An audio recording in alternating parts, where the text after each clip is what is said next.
Haryana civil service से जुड़े सभी एस्पिरेंट को दिशा क्लासेज की तरफ से हमारा नमस्कार। तो जो हमारा 8302800006 नंबर है, इस पे 200 के करीब हमारे नए बच्चे न्यू बैच में है, उसमें जुड़ चुके हैं, जिसको हमने HCS 2023 नाम कर दिया अब, ताकि नेक्स्ट रिक्रूटमेंट में वो काम आ सके। तो आप अगर इसमें जुड़ना चाहते हैं तो नेम, एड्रेस और HCS में आपका सब्जेक्ट क्या है वो लिख के आप मुझे व्हाट्सअप कर दें। देखिए, यूँ नहीं है कि आपके भेजते ही आधे घंटे में आपको जोड़ देंगे, लेकिन डेफिनेटली आपको इस ग्रुप में जोड़ दिया जाएगा और इसका कोई चार्ज नहीं है। कुछ बच्चों के कमेंट आ रहे हैं ये पेड ग्रुप है। नहीं, ये पेड नहीं है अभी, ये बिल्कुल फ्री है ऑफ कॉस्ट है। इसमें सिर्फ आपको ऑफिशियल इन्फॉर्मेशन मिलेगी। अगर आप ट्रस्ट करेंगे हमारा तो आप हमारी इन्फॉर्मेशन के साथ जुड़ के तैयारी कर सकते हैं, और अगर आपको भरोसा ना हो तो आप अन्य स्रोतों से भी अपनी जानकारी को क्रॉस चेक कर सकते हैं। फिर जो सवाल उठ के सबसे सामने आ रहा है वो आ रहा है, भी मुख्य परीक्षा वाले क्या करें जिनकी 12 और 13 अगस्त को मुख्य परीक्षा है। देखिए, ये एक शाश्वत सत्य हो गया कि 12 अभी तक की जो स्थितियां हैं उनके अनुसार 12 और 13 अगस्त को मुख्य परीक्षा आयोजित की जाएगी। तो जिन लोगों को इस रिजल्ट में क्वालिफाई घोषित किया गया फॉर मेंस, वो अपनी मुख्य परीक्षा की तैयारी जोर शोर से जारी रखें। आंसर राइटिंग अपनी बेहतर करने की प्रैक्टिस शुरू कर दें और जिनकी अच्छी है उनको सुधारें। एज ए एजुकेटर मैं आपको सिर्फ एक ही सुझाव देना चाहूंगा कि खुद के लिखे आंसर को भी आप 2 से 3 बार पढ़ें।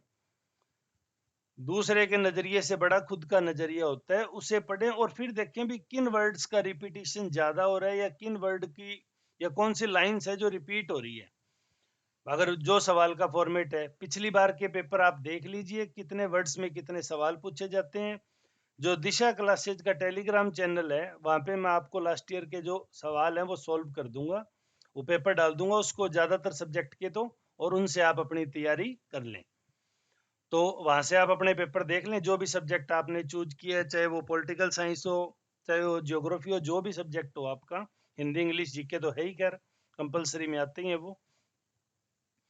तो वहां से वो पेपर देख के आप अपनी वर्ड लिमिट के अकॉर्डिंग, बस मेरा इसमें पर्सनल सजेशन कि खुद ने जो आंसर लिखा है उसको कम से कम 2-3 बार पढ़ें। भाई हाँ, ये लाइन मैंने यहाँ फालतू लिख दी, ये तो ऊपर वाली लाइन में आएगी, ये बात यहाँ रिपीट हो रही है, दैट मीन्स इसको रिपीटिशन है, इसको कम करूंगा तो मेरे इतने वर्ड कम हो जाएंगे, तो मैं ये नई चीज ऐड कर सकता हूँ। सेल्फ एनालिसिस बहुत जरूरी है, बजाय कि किसी दूसरे पे कि वो आप उसको आंसर भेजेंगे और वो आपको एक्सीलेंट फ्रेमिंग करके दे देगा। एक्सीलेंट फ्रेमिंग जैसा कोई शब्द यहाँ नहीं है। दूसरा मैं आपको बता दूं, इंग्लिश मीडियम वाले हिंदी मीडियम के मुकाबले बेनिफिट में रहते हैं, उनके सिलेक्शन ज्यादा होते हैं, इसलिए हिंदी मीडियम वालों को स्पेशल मेरा निवेदन है कि आप अपनी आंसर राइटिंग पे इंग्लिश मीडियम वाले बच्चे के मुकाबले ज्यादा मेहनत करें ताकि आप बेहतर परिणाम प्राप्त कर सकें। फिर दूसरी बात पे हम आते हैं कि क्या रिजल्ट कोर्ट में जाएगा। तो देखिए, डेफिनेटली ये बात सभी को पता है कि कोर्ट में जाएगा। बहुत से बच्चे तैयारी कर रहे हैं, स्पेशली जो अंकुर जी हैं वो खुद तैयारी कर रहे हैं, उन्होंने इस मामले पे तैयारी शुरू कर दी है। और उनके साथ अगर कोई पार्टी बनना चाहता है तो वो मुझे इस नंबर पे कांटेक्ट करके, व्हाट्सअप करके अंकुर जी के नंबर मुझसे ले सकता है, तो ताकि आप भी अगर उसमें पार्टी बनना चाहते हैं तो डेफिनेटली आप उसके अंदर जुड़ जाएं। क्यों जा रहा है कोर्ट? क्योंकि जो बच्चे एग्री नहीं थे या जो बच्चे किसी भी कारण से सी सेट में क्वालिफाई नहीं हो रहे थे थोड़े मार्जिन की वजह से, वो डबल रिजल्ट की कंडीशन, देखिए आपको पता ही चल गया, रिजल्ट है वो डबल क्राइटेरिया को यूज करते हुए निकाला गया है। तो डबल क्राइटेरिया की वजह से वो लोग जो इन हुए उनके बदले में कुछ लोग आउट हो गए। तो जो आउट हो गए उनका कहना है कि रिपीटिशन क्वेश्चन हमारी गलती नहीं है, अगर हमने कोई गलती नहीं की तो उसका पनिशमेंट हम क्यों भुगते हैं, दैट्स वाई इस रिजल्ट को रिवाइज करें।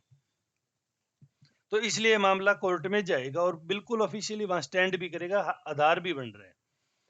तो रिजल्ट रिवाइज हुआ और अगर एक भी बच्चा जो आज प्री में क्वालिफाइड है अगर वो प्री से आउट होता है तो वो उस मामले को लेकर डेफिनेटली फिर से कोर्ट जाएगा।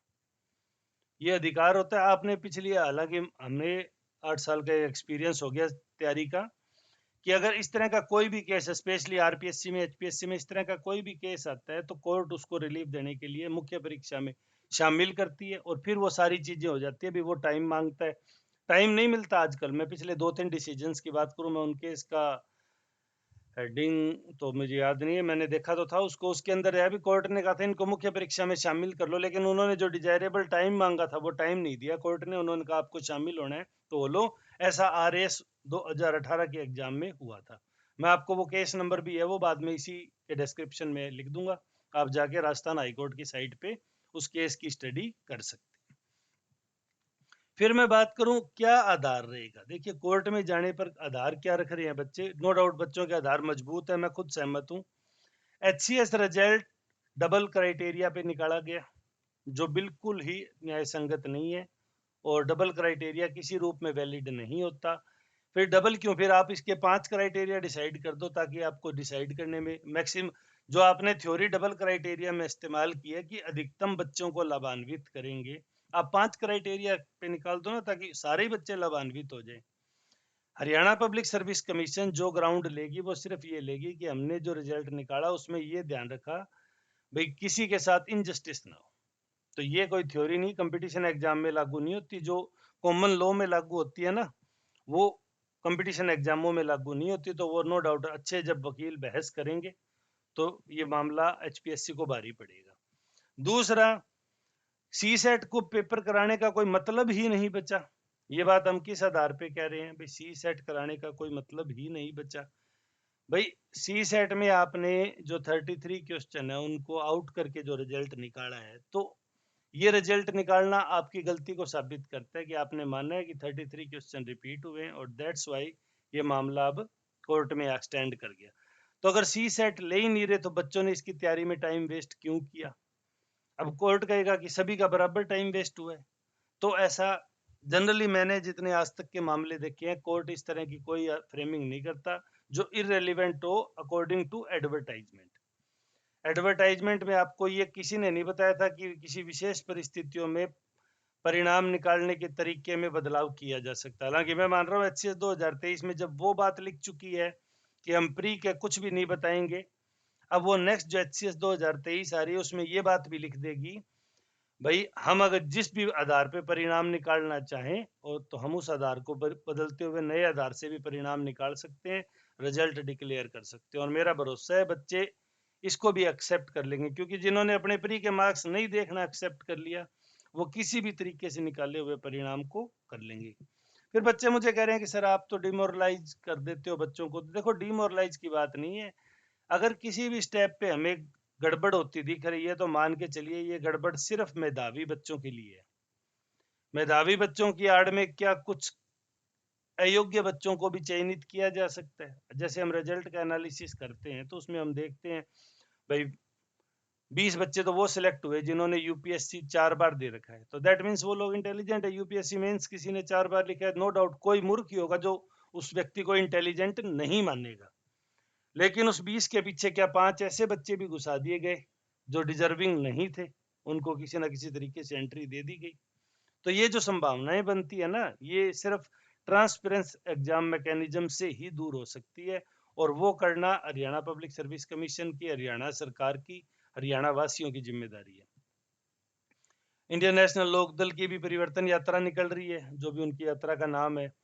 आम आदमी पार्टी भी हरियाणा में एक्टिव होगी। तो जब इस मुद्दे को, इस परिणाम को राजनीतिक रंग मिलेगा, क्यों नो डाउट जो एस्पिरेंट डिसक्वाली, देखो क्वालिफाइड एस्पिरेंट कहीं नहीं जाएगा, लेकिन जो डिसक्वालीफाइड हुआ है वो जब इन बड़े बड़े नेताओं के आगे इस मुद्दे को ले जाएंगे, जो पब्लिक सर्विस कमीशन के मामलों के सुपर विशेषज्ञ हैं, जिन्होंने सरकार चलाई है, पब्लिक सर्विस कमीशन चलाई है, जब वो इनके सामने जाएंगे तो नो डाउट ये विधानसभा में भी ये मामला तेजी से गूंजेगा, वहां भी ये आधार बनेंगे।